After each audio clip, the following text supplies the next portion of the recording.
Zdravím ťa a pozdravujem. Tak prednedávnom som dal na svoj Facebook, že ti prezradím nejakú tú vychytávku, ako bezpečne odstrániť chlór z vody. Bezpečne, jednoducho a hlavne bez nejakých zložitých chemikálií, ktoré si kupuješ v aqua obchode alebo sú respektíve predražené.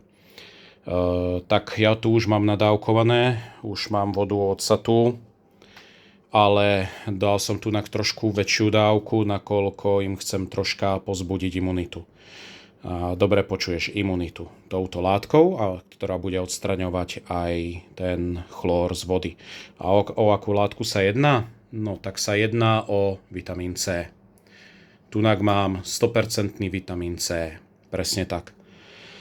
Dobre počuješ. Nemusíš si kupovať drahé prípravky z aqua obchodu, ale kúpiš si proste buď v lekárni alebo v športovom obchode si kúpiš neochutený vitamín C 100%. V lekárni to síce neradí predávajú, ale v športovom obchode ich kľudne budeš mať. Napríklad tento som kúpil v športovom obchode od značky, nebudem ju menovať, tak tu mám 250 mg, 250 gramov, vitamínu C 100%.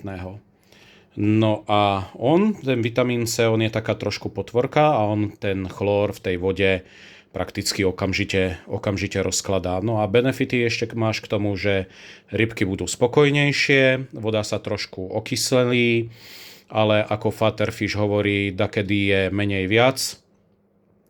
Čiže to nesmieš s tým vitamínom C preháňať.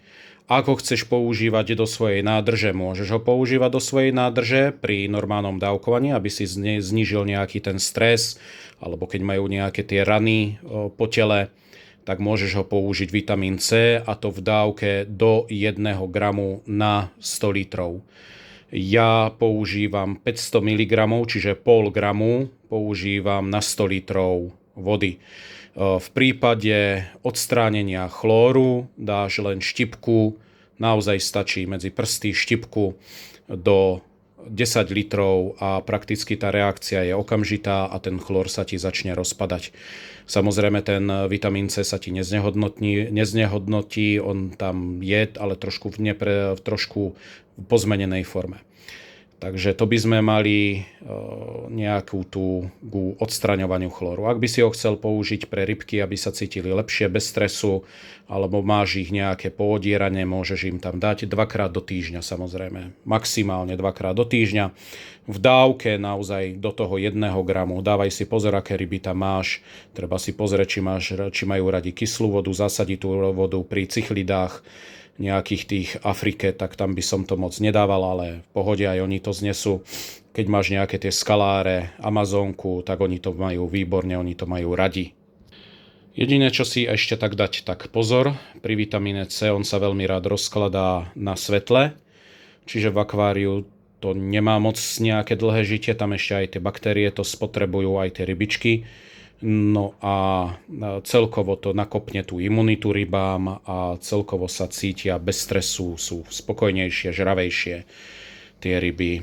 No a má to kopec benefitov. A hlavne nemusíš tam vlievať žiadne chemikálie, ktoré sú predražené, a takto naozaj dáš štipku do 10 litrového kýbla. Reakcia je tam okamžitá s chlórom, ktorý sa ti rozloží, a vodu môžeš priamo nalievať do akvária, alebo keď im chceš pozbudiť imunitu, tak toho pol grama na 100 litrov vody, maximálne dvakrát mesačne môžeš im dať. Pri tom liečení, ak náhodou nakopnúť, tak umelá inteligencia mi odporúčala 2-krát týždenne, no ale to už sa mi zdá niekedy až príliš veľa, ale 2-krát mesačne pri tom nakopnutí tej imunity, aby sa cítili nemoc v strese, tak je to celkom príma pomocník. Tak ja tu už mám odmerané, voda je už spustená, idem si to rozmiešať, no ale to ty už nemusíš vidieť.